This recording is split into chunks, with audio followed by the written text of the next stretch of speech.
m'appelle Stéphanie, je suis la directrice de la CLC Paris depuis 3 ans. Moi j'ai connu la CLC, j'étais toute petite parce que ma mère y allait, donc c'était la CLC en Martinique à Fort-de-France à l'époque, et j'y allais avec ma mère et c'est comme ça que j'ai découvert la CLC. Et ensuite quand je suis venue à Paris, j'ai découvert la CLC Paris. Le travail de responsable de librairie, ça consiste à gérer une équipe de libraires, à gérer des stocks de livres, à gérer vos commandes, tout ce qui peut constituer la logistique, l'arrivée des palettes, l'arrivée des différents cartons, voilà. Alors les défis que je rencontre principalement, c'est le fait d'être une jeune responsable de librairie avec très peu d'expérience en tant que libraire et en tant que responsable de structure. J'apprends tous les jours, j'apprends sur le tas beaucoup. Après j'ai une super équipe donc ça se passe bien, mais c'est mon principal défi.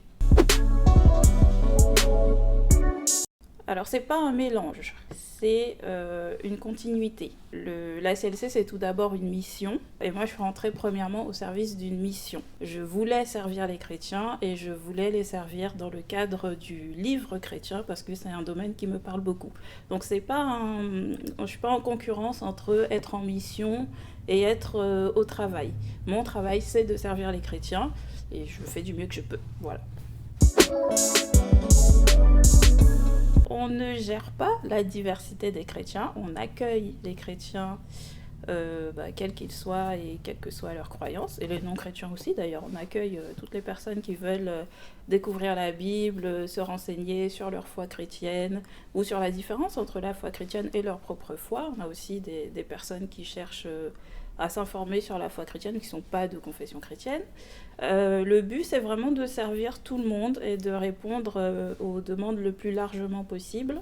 Après, ce n'est pas du tout de forcer les personnes à croire telle ou telle chose ou à croire comme nous. Nous, on est une équipe de à peu près 50 personnes à la CLC, CLC Paris et les autres villes comprises. Et on ne croit pas tous pareil, on n'a pas les mêmes opinions sur tout. On croit tous en Jésus-Christ, oui. Sur le reste, on a des différences doctrinales et ça se passe très bien en fait.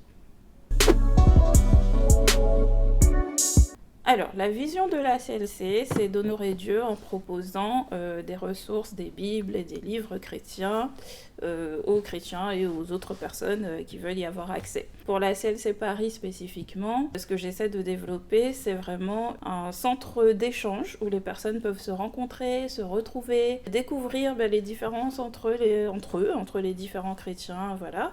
Et puis aussi avoir des partages avec des auteurs ou des influenceurs chrétiens, pourquoi pas, en tout cas des partages avec des personnes qui ont envie de porter un message, de donner quelque chose. C'est avoir aussi des temps un peu plus ludiques avec des concerts, des soirées, des animations pour les enfants et vraiment faire en sorte que vous puissiez trouver non seulement de la ressource littéraire mais aussi du divertissement.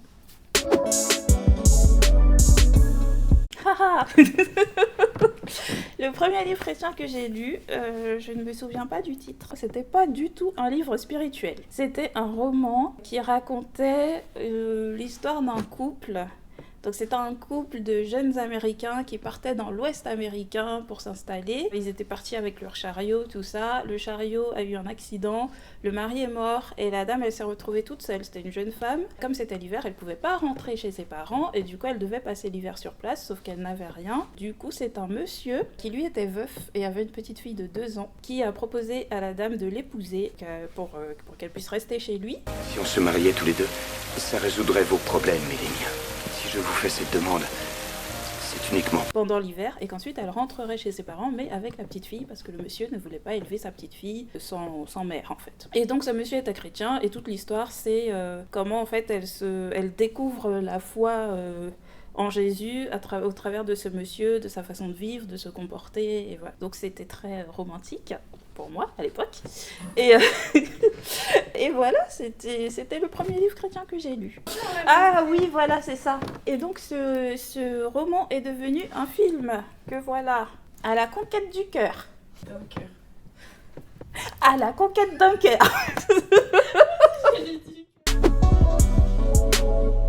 Si je vous dis tous les livres qui me parlent, on est là jusqu'à demain. Monsieur Pentecôte. de David Duplessis. C'est un des premiers livres que j'ai lu quand j'ai commencé à travailler à la CLC. C'est le témoignage donc, de David Duplessis. En fait, ça raconte toute sa vie, son enfance dans une communauté chrétienne, avec des gens très différents les uns des autres, avec des situations très cocasses. C'est assez pittoresque parce qu'il vit dans une communauté missionnaire et ça donne des scènes...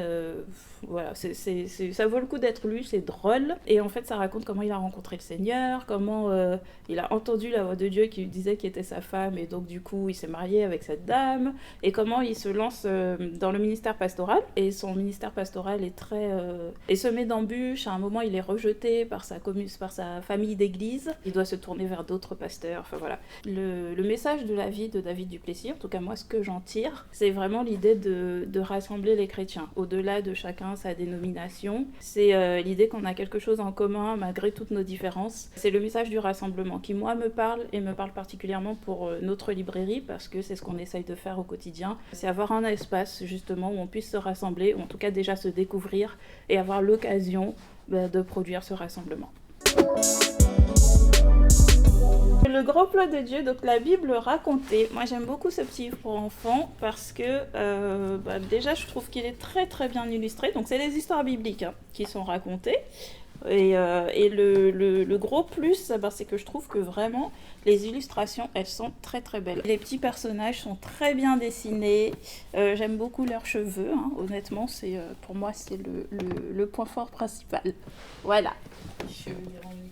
Les cheveux dans le vent et tout. C'est Jean-Baptiste, il n'était pas coiffé, il était habillé n'importe comment. Tu vois ? Désolée, ces illustrations, moi, ça me refait mes journées quand je suis triste. Et Jésus avec ses disciples, et en plus, ce qui est bien, il y a les femmes, tu vois. Et moi, j'aime bien. Elles sont pas tout le temps, elles sont pas souvent dans les images, les femmes, quand même. Voilà.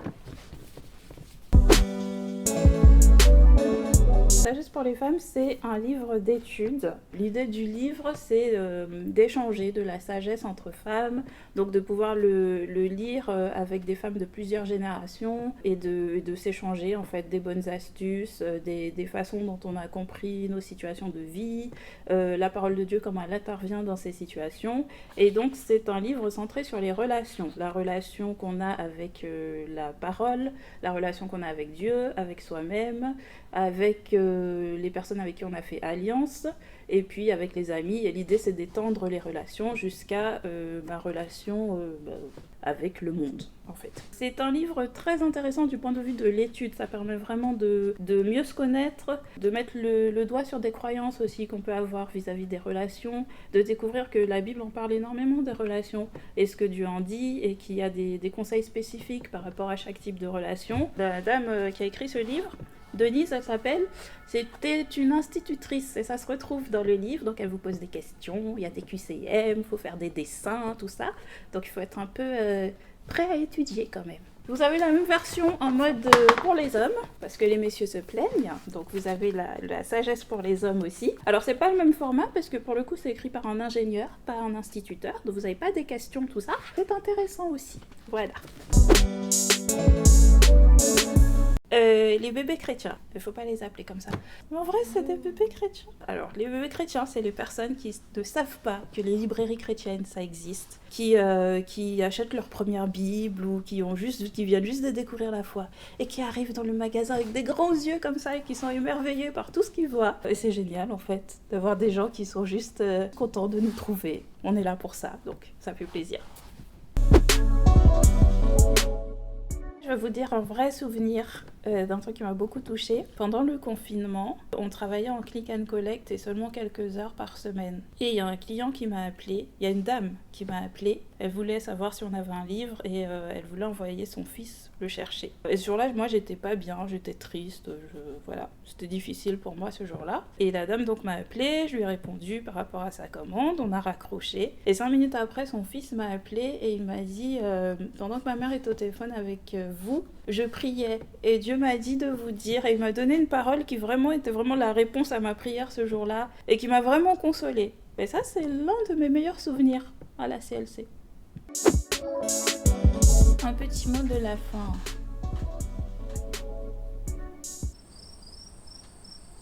2 hours later. Premièrement, merci. Merci pour votre soutien, vos prières. Merci pour les clients qui nous sont fidèles de revenir encore et encore. Ça nous fait plaisir de vous voir grandir, vous épanouir, de pouvoir vous accompagner dans vos situations et vous aussi, en fait, vous nous accompagnez dans notre évolution. On est content que vous soyez là.